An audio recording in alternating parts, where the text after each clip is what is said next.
An hydrogen atom initially in ground state is excited by absorbing a photon of wavelength 980 angstrom. The radius of the atom in the excited state in term of Bohr radius A node will be. तो यहाँ से हमें पता है delta E की value क्या आएगी, hc by lambda. तो यहाँ से डेल्टा E की वैल्यू आ जाएगी, hc की वैल्यू दे रखी है 12500 इलेक्ट्रॉन वोल्ट एंस्ट्रोम में, डिवाइड बाय में लेमडा जो है वो क्या आ जाएगा 980, कितना दे रखा आपको 980। तो यहाँ से हमारे पास डेल्टा ई की वैल्यू 12500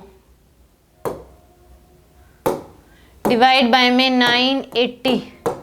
तो यार आपके पास 12 पॉइंट, डेल्टा ई की जो वैल्यू है वो कितनी आ रही है 12.7, कितनी आ रही है 12.7।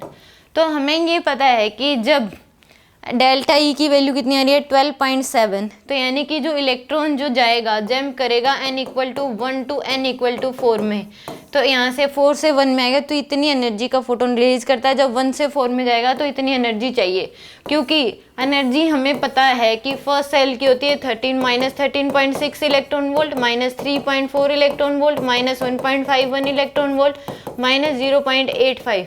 तो इसमें से ये एनर्जी माइनस करोगे तो लगभग इतनी आएगी, यानी कि फर्स्ट से फोर्थ में जा रहा है। तो एन की वैल्यू क्या है 4। और जब आर है, रेडियस जो होता है वो क्या होता है कांस्टेंट होता है, -0.53, ये होता है n²/z। तो यानी कि ए नोड इंटू में क्या हो जाएगा n²। तो रेडियस आ जाएगी ए नोड, n की वैल्यू 4 का स्क्वायर यानी कि 16। तो 16 ए नोड के बराबर, बी ऑप्शन क्या होगा इसका करेक्ट होगा।